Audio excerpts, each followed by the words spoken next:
भारत और ताइवान के संबंध में चर्चा करेंगे और दोनों देशों के रिश्तों में क्या नए आयाम जुड़ सकते हैं। आइए इस चैनल के माध्यम से आपको जानकारी दें। मैं सत्यनारायण डलर स्टडी वेब पर आपका स्वागत और अभिनंदन करता हूं। शिक्षा नीति से व्यक्ति के संबंधों को मजबूत करता है। हालांकि इसे कभी भी सांस्कृतिक आदान प्रदान, भाषा ज्ञान प्राप्त करने और शिक्षकों के सहयोग तक सीमित नहीं करना चाहिए। ये दोनों राष्ट्र अध्यक्ष जो हैं ताइवान और भारत के, किन्हीं दो राष्ट्रों के बीच आपसी संबंधों और ज़्यादा मजबूत, लाभकारी, पारस्परिक बनाने के लिए रखने के लिए शिक्षा कूटनीति एक अहम प्रक्रिया मानी जाती है, जो कभी भी दो राष्ट्रों के बीच पारस्परिक संबंधों को मजबूती प्रदान करती है। दिशा में शिक्षा कूटनीति का रास्ता बताने को कहीं न कहीं एक सफल मॉडल साबित होता है। उच्च शिक्षा के समावेशी स्वरूप में मौकों पर नए अवसर, नए आयाम प्रदान किए जाते हैं और समान पृष्ठभूमि दोनों देशों की तैयार की जाती है, जिससे नए अवसर दोनों देशों के बीच में पैदा होते हैं। इस आलेख से हमारी मंशा ये है, भारत और ताइवान के बीच एक मजबूत पारस्परिक संबंध स्थापित किया जा सके और शिक्षा को एक नाजुक जरिए के जरिए प्रभावशाली हथियार के तौर पर इस्तेमाल करके दोनों देशों के लिए बीच कार्य किया जा सके। शिक्षा नीति से व्यक्ति तक संबंध मजबूत होते हैं। हालांकि इसे कभी भी सांस्कृतिक आदान प्रदान, भाषा ज्ञान प्राप्त करने और शिक्षकों के सहयोग तक सीमित नहीं होना चाहिए। भारत और ताइवान दोनों देशों के बीच में द्विपक्षीय संबंध अधिकतर मजबूत हो और छात्रों के बीच गतिशीलता आए, काफ़ी तेजी आए। जहां पहले लगभग ना के बराबर थी, वो उच्च स्तर पर जाए और ताइवान पढ़ाई के लिए जाना जाता है और संतोषजनक 2398 भारतीय छात्र 56% बढ़त के साथ और ताइवान में पढ़ाई कर रहे हैं, जो इस बात की ओर इशारा करता है कि दोनों देशों को संबंधों को सुदृढ़, कम से कम इस सेक्टर में कितनी सकारात्मक भूमिका अदा कर रहा है। इस शिक्षा नीति को छात्रों तक ही सीमित नहीं रखा जाए, बल्कि इनके पंख अन्य कार्यक्रमों के जरिए भी दोनों देशों के बीच फैलाए जाए। संयुक्त अनुसंधान परियोजना, दोनों तरफ से अंतर सांस्कृतिक समझ, विकास का केंद्र, शोध छात्रों को नेटवर्किंग, जिसे क्षमता और अक्षमता का पूरा ध्यान रखा जाए, फुल ब्राइट इरिमेशन मूड्स जैसे मोबिलिटी कार्यक्रम शोधार्थियों के बीच आने का एक मौका दिया जाना चाहिए। ये दोनों देशों के फ्लैग हैं, ताइवान और इंडिया के। इस शिक्षा नीति सिर्फ छात्रों तक सीमित नहीं रखा जाए, बल्कि पंख अन्य कार्यक्रमों के जरिए भी फैलाने की योजना दोनों देशों के बीच में, दोनों कंट्री के बीच में आयोजित की जा रही है, जिसमें संयुक्त अनुसंधान परियोजना, दोनों तरफ से अंतर सांस्कृतिक समझ का विकास केंद्र शोध भी स्थापित किया जा रहा है, छात्रों की नेटवर्किंग क्षमता बढ़ाई जा रही है, अक्षमता का भी पूरा ध्यान रखा जा रहा है। ये दोनों तरफ के छात्र जो है वो बताए गए हैं, जो पढ़ाई के प्रति तल्लीन होते हैं। ताइवान का एक fellowship program, scholarship mobility program जारी होता है, वहाँ के विदेश मंत्रालय द्वारा प्रायोजित होता है और राष्ट्रों के छात्र एवं शोध रिसर्च करने वाले छात्रों के प्रति तरह तरह से नई साउथ ब्रांड नीति एनएसपी का अनुकरण करते हुए ताइवान को कुछ तरीके से मोबिलिटी प्रोग्राम जैसे नीति को बढ़ावा देकर भारत के साथ अपने प्रगाढ़ संबंध बनाए जा रहे हैं। एक ज्ञान आधारित माहौल बनाने की कोशिश की जा रही है। हालांकि ये प्रयास एक तरफा नहीं, दोनों देशों के बीच हो रहा है। भारत की शिक्षा नीति की गंभीरता को भी हम समझें तो विकास में सहयोग करना चाहिए। इसकी पहल की शुरुआत भारत की तरफ से ताइवान के मेधावी छात्रों को 6 महीने तक, 1 साल तक समय समय पर आमंत्रित किया जाता है। भारत के लिए ये एक फॉर्मूला है, जो दोनों देशों के बीच पब्लिक कूटनीति को एक नई श्रेणी की शुरुआत की जा रही है।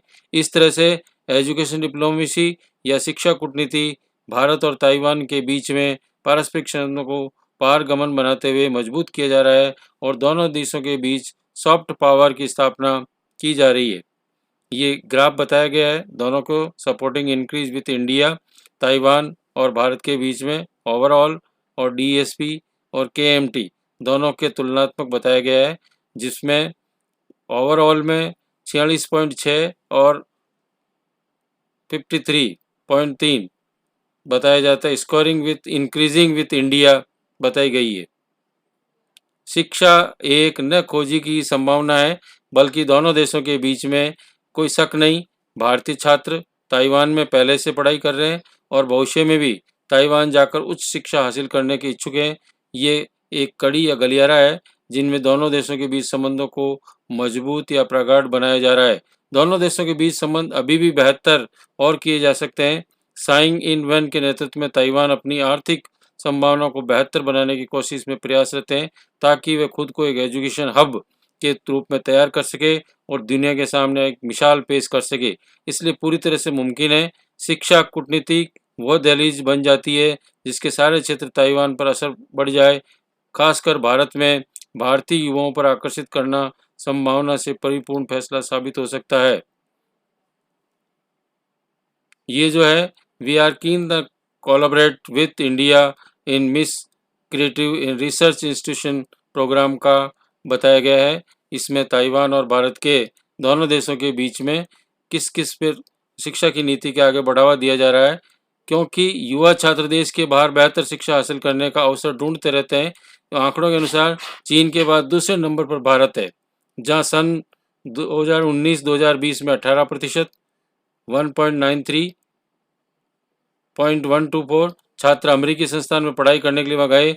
ये बिल्कुल यही स्थिति यूके, सिंगापुर, दक्षिणी कोरिया जैसे देशों में भी है। भारतीय छात्र पढ़ रहे हैं, हालांकि ये काफ़ी प्रतिस्पर्धात्मक है, कंपटीशन है, फिर भी ताइवान के पास एक अच्छा सुअवसर है जो भारतीय प्रतिभाओं के बीच अपने यहाँ कम लागत, बेहतर लैब इंफ्रास्ट्रक्चर, सस्ती जीवन शैली, बेहतर रोजगार के अवसरों को लेकर जरूरी जागरूकता अभियान चलाया जाए और भारतीय छात्रों को अपनी ओर से आकर्षित करने की दिशा में top curious world university ranking 2021 में 16 ताइवानी यूनिवर्सिटी का और top 300 QS Asia ranking list में 35 ताइवान यूनिवर्सिटी का नाम दर्ज किया गया है।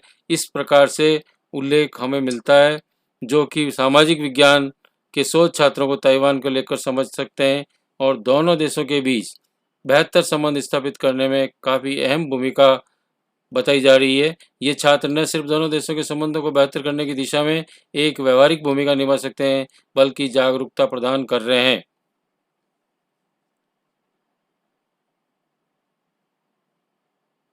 दोनों देशों के बीच में इस प्रकार से एजुकेशन डिप्लोमेसी हब जो तैयार किया जा रहा है, दूसरे कदमों से आगे बढ़ाया जा सकता है। उसमें शिक्षा मंत्रालय द्वारा दी गई छात्रवृत्तियां ताइवान पहुंच रहे सामाजिक और प्राकृतिक विज्ञान के बीच संतुलन स्थापित करने के लिए तथा निसंदेह भारतीय छात्रों को ताइवान में पहले पढ़ रहे थे अथवा वैसे छात्र जो उच्च शिक्षा के लिए ताइवान जाने के इच्छुक हैं, उनकी वजह से द्विपक्षीय संबंध काफ़ी सुदृढ़ हैं। हालांकि इसमें आगे और भी सुधार की गुंजाइश बताई गई है। नई दिल्ली स्थित टैक एजुकेशन डिवीजन डायरेक्टर पीटर्स ली चैन के मुताबिक हायर एजुकेशन के लिए भारत से ताइवान जाने वाले अधिकांश स्टूडेंट स्टेम पृष्ठभूमि के होते हैं, इसलिए इन्हें छात्रों को प्रोत्साहित करने की बहुत ज़रूरत होती है जो सोशल साइंस के स्ट्रीम्स से आते हैं और सामाजिक विज्ञान के शोध छात्रों को ताइवान को लेकर समझ बताई जा रही है। दोनों देशों के बीच बहुत अच्छे बेहतर संबंध स्थापित हैं, अहम भूमिका निभा सकते हैं। ये छात्र न केवल दोनों देशों के बीच में बल्कि एक दिशा में एक व्यवहारिक भूमिका का निर्वहन कर रहे हैं।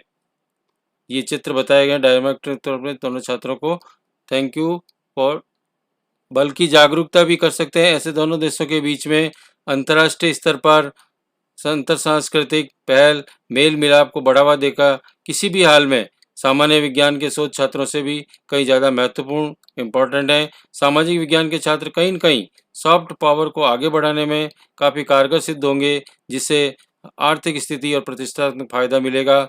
एक एग्जाम्पल फॉर चीन द्वारा वित्तीय दृष्टि से अफ्रीकी मादों में अपना अवसर बढ़ाना उसे पूरी प्रक्रिया में शिक्षा की एक पहलू बनकर उभरा है, जिसके तहत कई अफ्रीकी छात्र चीनी सरकारी स्कॉलरशिप मदद से वहां जाकर पढ़ाई कर रहे हैं। ठीक इसी तरह से ताइवान को भारत के साथ लंबे समय के लिए द्विपक्षीय संबंध मजबूत करके कुछ ऐसी नीतियों का निर्माण किया जाना आवश्यक है जो ये छायाचित्र के द्वारा बताया गया है। भारत, अमेरिका और ऑस्ट्रेलिया में चीन के कन्फ्यूशियस इंस्टीट्यूट की पारदर्शिता का उठते हुए सवाल, जहां कुछ संस्थानों के ऊपर जासूसी और दुरुपयोग के आरोप भी लग रहे हैं की वजह से मैंडारिन भाषा को सिखाए जाने के लिए उभरे हुए शून्य को भरने का एक बेहतरीन अवसर ताइवान के पास है, जो दूसरी तरफ से भारत को एक गैर प्रचारित मदिरान प्रशिक्षक की जरूरत होती है जो कन्फ्यूज संस्थानों से विपरीत है। पाठ्यक्रम फैकल्टी की नियुक्ति जो नियंत्रित नहीं करेगा। अगर ऐसा हुआ तो भारत के लिए दो तरफा जीत वाली स्थिति होगी, क्योंकि चीन के विपरीत और ताइवान से भारत को किसी भी प्रकार की सुरक्षा संबंधी खतरा नहीं है। ताइवान को चाहिए कि 2030 तक खुद एक बहुभाषीय राष्ट्र बनाने का प्रोग्राम तय करें और भारतीय प्रतिभाओं को उनके यहाँ अंग्रेजी पढ़ाने की संभावनाओं को पूरा किया जाए। भारतीयों को अंग्रेजी पढ़ाने संबंधी रोजगार के अवसर प्रदान किए जाए। वजह से भारत के जॉब मार्केट में ताइवान को लेकर पर्याप्त जागरूकता प्रदान की मिलेगी। ताइवान को चाहिए कि 2030 तक खुद एक बहुभाषीय राष्ट्र बनाने के लिए प्रोग्राम तय करे, प्लानिंग तय करे और प्रतिभाओं को आगे लाया जाए और अंग्रेजी पढ़ाने की संभावनाओं को पूर्ण रूप से आगे किया जाए। संपूर्ण विश्व के बड़े स्तर पर एक दूसरे से न सिर्फ जुड़ी हुई बल्कि एक दूसरे पर निर्भर है। शिक्षा कूटनीति जो कड़ी है, जो दोनों देशों के बीच में सांस्कृतिक लेन देन, लोगों का आदान प्रदान, विशेषज्ञता, मूल्य और ज्ञान का प्रसार कारक की भूमिका अदा कर सकते हैं। अगर शिक्षा कूटनीति दोनों तरफों से सही जवाब और विस्तार मिलता है तो भारत ताइवान संबंधों को मजबूत परिप्रेक्ष्य में देखा जाएगा और प्रभावशाली भूमिका निभाई। Thank you for this video.